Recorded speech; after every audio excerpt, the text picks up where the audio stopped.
legendarna rajdówka WRC, legendarny driftowóz, samochód na grzyby twojego starego oraz taksówka Pakistańczyka. A to wszystko Toyota Corolla, czyli najpopularniejszy samochód świata.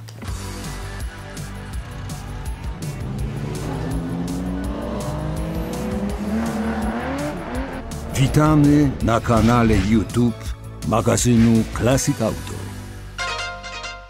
Llegó el japonés, Toyota Corolla, bonito como el sol y jala como un campeón.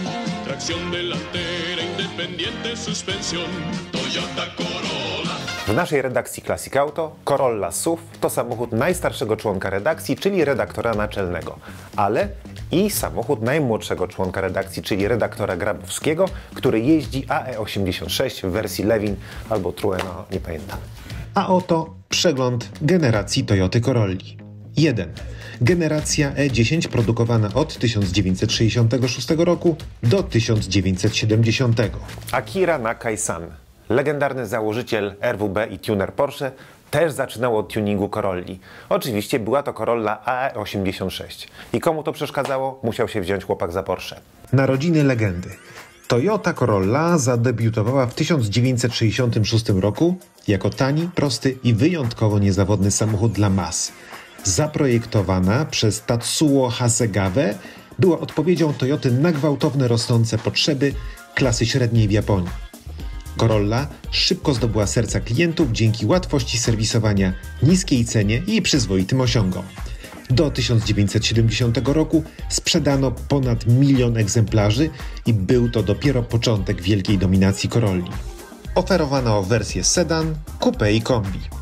Model był tak prosty i tani, że niektórzy żartowali, iż wystarczy sznurówka i taśma izolacyjna, by go naprawić. Najmocniejszy silnik to 1,1 litra czterocylindrowy o mocy 73 konie.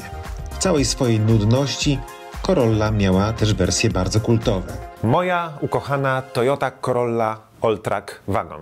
Prawdziwy crossover z napędem na 4 koła z 1988 roku. Podwyższone kombi było produkowane niestety tylko do 1992. Świat po prostu nie był na to gotowy.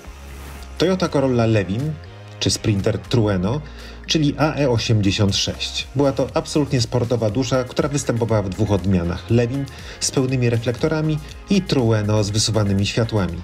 To właśnie Trueno zagrało główną rolę w kultowym Initial D. Był to samochód oczywiście z napędem na tył. Mówiąc o Corolli, nie da się pominąć legendarnego Initial D.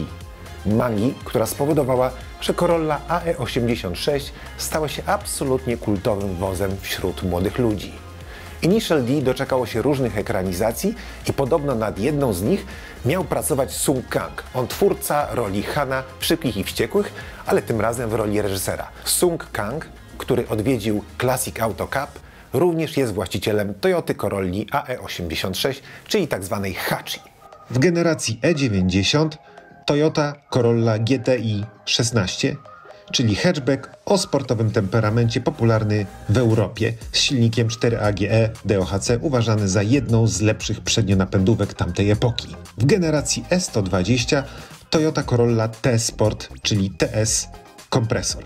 Sportowa wersja 9. generacji dzięki kompresorowi rozwijała nawet 225 koni i to była najbardziej agresywna seryjna Corolla w historii. Oprócz oczywiście tej współczesnej, która jest tylko i wyłącznie na rynku amerykańskim. I właśnie o niej mowa.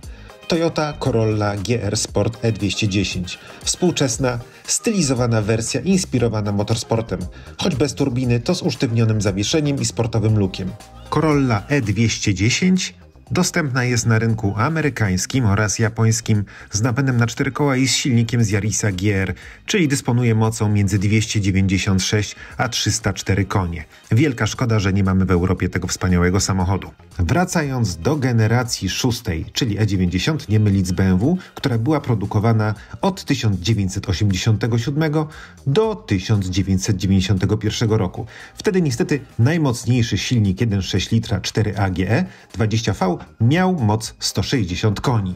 7. generacja, czyli E100, produkowana w latach 91-95. Najmocniejszy silnik to 165 koni w wersji Blacktop. Generacja 8, czyli E110. Najmocniejszy silnik znowu 165 koni. Czy konserwatywny wygląd oznacza gotowość na emeryturę? Corolla WRC. Na świecie startowali nią m.in. Carlos Sainz i Didier Auriol. Tymczasem w Polsce Leszek K., wspierany przez rakotwórczy przemysł tytoniowy oraz świętej pamięci Janusz Kulik. Oczywiście Sainz i Auriol to nie jedyni wybitni kierowcy, którzy jeździli Corollą WRC. Na ten wóz załapał się również Sebastian Loeb, ale i Valentino Rossi. Właśnie generacja S110 produkowana w latach 95-2002 została użyta jako broń w WRC. Toyota rzuciła wyzwanie Subaru i Mitsubishi, tworząc Corollę WRC z napędem na 4 koła i mocą oczywiście 300 koni mechanicznych, którą zdobyła tytuł Mistrza Świata Konstruktorów w 1999 roku. 9. generacja to S120, S130 produkowany w latach 2000-2006.